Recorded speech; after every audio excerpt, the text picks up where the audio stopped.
Is there any milestones that you've personally achieved that you feel stand out? That you feel like, all right, this is the point, especially in music, because I know you did dancing for a while. Yeah. In music, was there any point in your life where you're like, all right, this what just happened is justifying me staying here and doing what I'm doing? Sure. I mean, I'm not one to brag about anything, and I think like when I was growing up, I always thought that the milestones that I achieved were were a part of who I am and what makes me this or a performer. And I think they're like different statuses, and they kind of mean less to me now. And what I mean by that is, to have goals and milestones, I think is really important. Yeah. But once you achieve them, man, maybe when I was younger, my ego was bigger and it felt really good and it was nice to tell people. But I think now that I'm a bit older, I just don't care, and it's not important. It is and it isn't. And I mean that in the sense that, like, at the end of the day, no one really cares. You make a big achievement, it probably just makes people feel bad because they want it to. Yeah. So. But what about more from like a personal standpoint, where you have to, like, because with my experience, I've always felt that I need to achieve something in order to justify my time. Totally. Especially if I'm not making a good living from it. Back in the day when you're not doing it, you're just like... 100%, man. And there's like so many instances in this career where you, especially in the early days, where you have these moments and you just kind of sit and reflect, and you are like, what am I doing?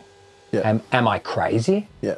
Am I not talented? Because there's no one there patting you on the back. Absolutely, yeah. Which is why it's really important to have a community around you and friends who are trying to do the same types of things to bounce back and forth. And we're pretty destructive as creatives and artists, and we really like to beat ourselves up. Yeah. And it's just you can either embrace the learning curve, and the learning curve never stops. Like, my biggest mentors are people like Pharrell and Timbaland, and these people that I looked up to since I was 15, 16. Yeah. And you look at them in their 50s and they're still just like kids at school learning and absorbing. For me, that's super inspiring, and that kind of helps tell you that it never really stops. And going back to milestones, the milestones are important to have a vision of where you want to be. Yep. But once you get there, we have this perception that dreams are unattainable. In the back of our mind, we're not going to tell anyone, but we're like, this is what I want to achieve, and you don't actually think you're going to get there. But when you do, it's, you have this weird moment where you're like... It's deflating a bit almost. Yeah, it doesn't feel like I thought it was going to feel. It's nice. Yeah. I can maybe tell people about it. Yeah. But no one cares, really.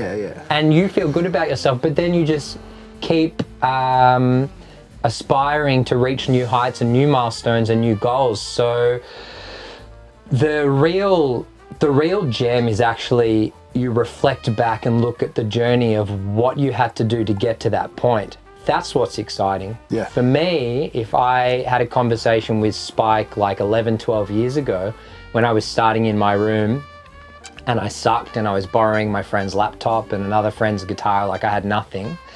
And I'd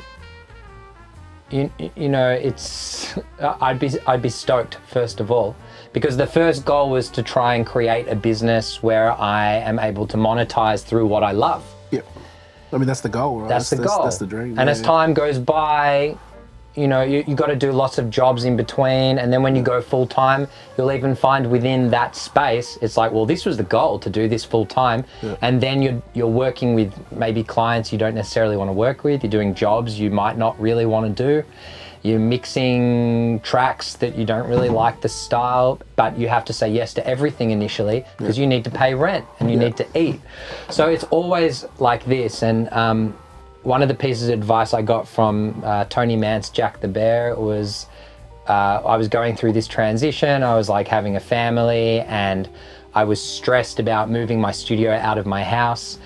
It was taking that chance and leaving the nest, and the struggle of just trying to build it, and the stresses that come with that,